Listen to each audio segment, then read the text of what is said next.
이번 시간에는 수학 삼각함수 문제를 같이 한번 풀어보도록 하겠습니다. 자, 문제를 보니까 다음에 표시된 부분의 값을 적절한 함수를 이용해서 계산해라 라고 되어 있습니다. 지금 여기 칸을 보니까 여기도 평균 구하라고 되어 있고요. 여기도 지금 평균 구하라고 되어 있어요. 이 세 칸 모두 다 평균을 구하는 건데 그냥 평균만 구하지 말고 이제 라운드라는 함수를 이용해서 반올림도 해보고 올림도 해보고 내림도 한번 해보자고요. 자, 일단은 라운드라는 함수 종류에는 이렇게 세 가지가 있습니다. 라운드 그러면 이제 반올림을 해주는 거고, 라운드 업이다 그러면 올림, 라운드 다운이다 그러면 이제 내림을 하는 그런 함수입니다. 반올림한다라는 얘기는 숫자가 5 이상이면 숫자를 올려주고 5가 안 되면 그냥 내려버리는 거죠. 올림은 어떤 숫자가 오든 무조건 올려주는 거고요. 내림은 말 그대로 그냥 무조건 내려버리는 겁니다. 이런 값이 있다고 했을 때 이제 자릿수를 이렇게 지정했을 때 3으로 2로 1로 0으로 마이너스 1 마이너스 2 마이너스 3으로 지정했을 때 각 값들이 어떻게 변하는지 좀 보자고요. 자, 일단은 는이라고 써주고 라운드라고 써주고요. 그리고 가로 열어주고, 자, 이 값에 자릿수는 3입니다 라고 이렇게요. 자, H8 그럼 지금 이 값이 들어있는 거고요. 그 다음에 H11이다 그럼 이 앞에 3이라고 써있던 그 자릿수입니다. 했더니 지금처럼 이렇게 나왔고요. 그 다음에 밑으로 쭉쭉 잡아 당길게요. 잡아 당길 때 이 값이 들어있는 자리는 안 바뀌잖아요. 그죠? 우리 자릿수는 계속해서 변해야 되지만 이 값이 들어있는 곳은 변하면 안 되기 때문에 여기다가 F4를 눌러서 달러를 붙일게요. 그래서 쭉 잡아 당기면 되겠죠. 그랬더니 지금처럼 이렇게 값이 변합니다. 자, 여기까지 하나씩 좀 볼게요. 자, 자릿수를 내가 3으로 지정하게 되면 소수점 세 번째 자리까지 보여주세요. 그런 뜻입니다. 근데 소수점 보니까 지금 4, 5, 1, 9라고 있어요. 셋째 자리까지 보여주세요인데 셋째 자리까지 보여주려면 네 번째 자리를 없애야죠. 그 네 번째 자리에 있는 숫자가 반올림이 되냐 안 되냐 거기에 맞춰서 이제 반올림이 되는 숫자이기 때문에 반올림에서 4, 5, 2 그렇게 나온 거예요. 자릿수를 2로 지정하게 되면 4, 5 하고 이렇게 두 자리만 나오죠. 그때 이제 세 번째 자리의 숫자가 지금 1이잖아요. 이 1이라는 건 반올림이 안 되기 때문에 그냥 버리고 그냥 4, 5까지만 표시된 거고요. 그 다음에 자릿수를 1로 지정하게 되면 지금처럼 소수점 첫 번째 자리까지 보여줍니다. 근데 첫 번째 자리가 원래 4였는데 두 번째 자리가 5라는 숫자이기 때문에 이 두 번째 자리에서 반올림을 해서 5가 나온 거예요. 그 다음에 0으로 지정하게 되면 지금처럼 이렇게 나옵니다. 0으로 지정하면 소수점 첫 번째 자리에서 이제 반올림 하는데 첫 번째 자리의 숫자가 4잖아요. 그죠? 반올림 안 되니까 반올림을 하지 않고 그냥 이렇게 나온 거고요. 마이너스 1이라고 쓰게 되면 지금처럼 1의 자리 숫자가 없어집니다. 일십백천만의 1의 자리요. 그래서 1의 자리가 지금 7이잖아요. 그죠? 7이라는 숫자는 반올림이 되는 숫자이기 때문에 반올림을 해서 지금처럼 이렇게 결값이 나온 거예요. 2라고 하게 되면 이제 10의 자리까지, 3이라고 하게 되면 이제 100의 자리까지 그렇게 됩니다. 자, 그 다음에 이제 라운드 업 좀 볼게요. 자, 라운드 업 써주고, 그 다음에 값이 있는 곳 찍어주고, 컴마 이제 자릿수요. 해서 요것도 쭉 잡아 당길게요. 그 다음에 이제 라운드 다운도 같이 볼게요. 라운드 다운 써주고, 값이 들어있는 곳 찍어주고, 그 다음에 자릿수요. 그리고 나서 또 요것도 채우기를 하겠습니다.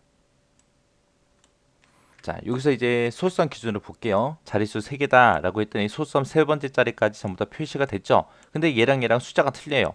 요 네 번째 자리의 숫자가 반올림이 돼서 이제 세 번째 자리까지 표시가 된 건데 이 숫자가 반올림이 되든 안 되든 무조건 그냥 올려버리는 거. 얘는 9라는 숫자는 원래 반올림이 되지만 그냥 무조건 내려버린 거. 그 다음에 자릿수 2일 때 보세요. 2일 때 소수점 두 번째 자리까지 보여줬다. 그 얘기는 세 번째 자리에서 올림을 하든 내림을 하든 했다는 소리요. 세 번째 자리에 있는 숫자가 지금 1인데 1은 원래 반올림이 안 되는 숫자잖아요. 그죠? 근데 이 라운드 업은 무조건 그냥 올려버려요. 그리고 내림은 무조건 그냥 내려버리는 거. 이런 식으로 해서 라운드가 있고 라운드 업이 있고 라운드 다운이 있고 이렇게 세 가지가 있고 거기에 따른 이제 자릿수를 어떻게 지정했냐에 따라서 이렇게 표시가 됩니다. 자, 그러면 이제 평균 구하고 같이 해볼게요.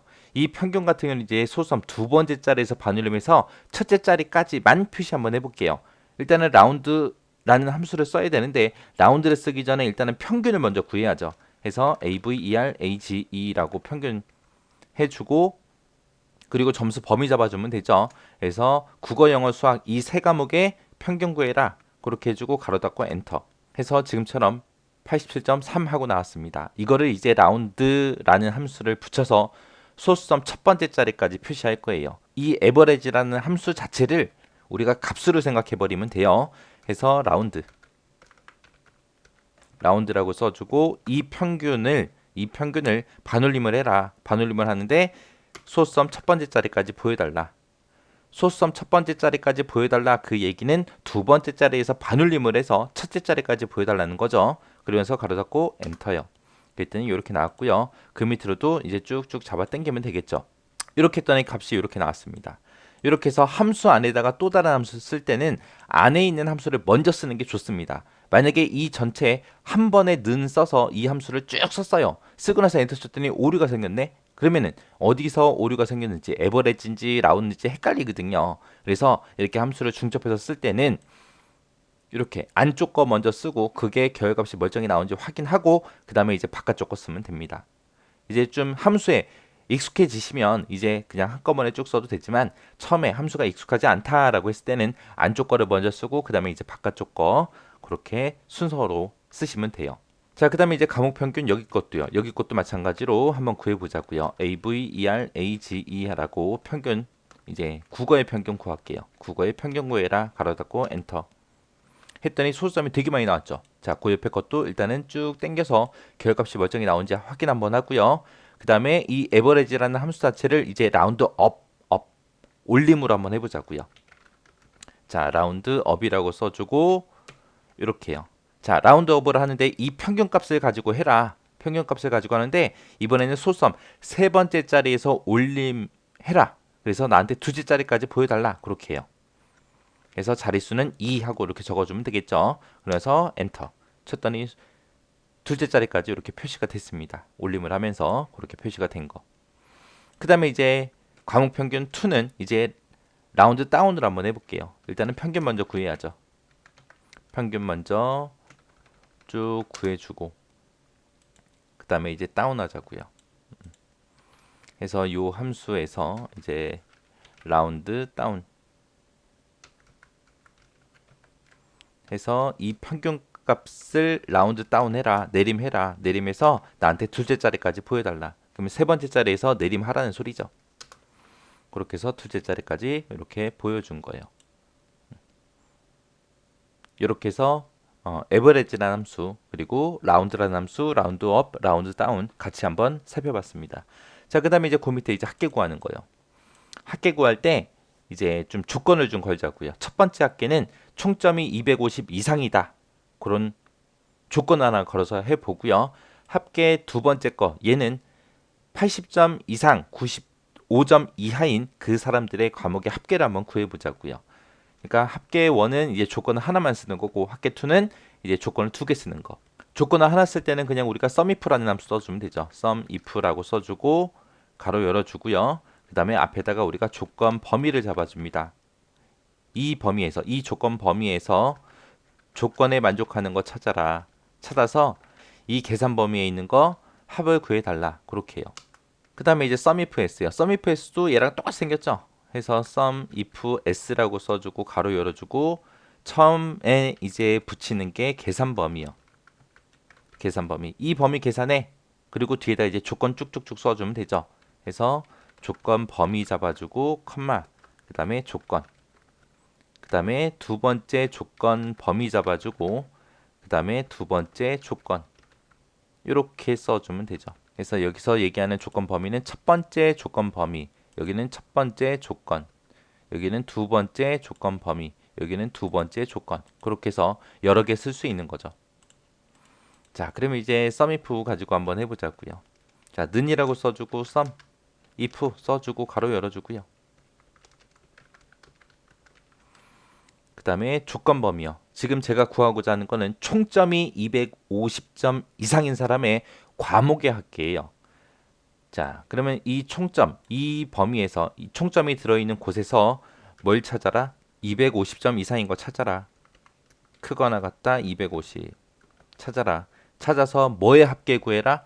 국어 점수의 합계를 구해주세요. 이렇게 써주면 되죠. 그래서 이 총점이 들어있는 범위에서 250 이상인 걸 찾아가지고 이 범위에 있는 국어 점수의 합을 구해라. 그렇게 해요. 그래서 가로 닫고 엔터. 그렇게 하면 이렇게 나오겠죠. 그 다음에 얘를 채우게 하면 될까요? 안 될까요? 안 되겠죠. 값이 이상하게 나올 거예요. 왜 이상하게 나오냐? 여기에서 나는 총점이 250점 이상인 거에 국어의 합계 구할 거고요. 여기는 영어의 합계 구할 거예요. 여기는 수학의 합계 구할 겁니다. 국어의 합계를 구하든 영어의 합계를 구하든 수학의 합계를 구하든 나는 세 가지 과목 모두 다 총점이 250점 이상인 것들의 합을 구할 거거든요. 그럼 이 총점의 이 범위는 변하지가 않죠. 그래서 이 총점 범위는 전부 다 달러를 붙여줘야 됩니다.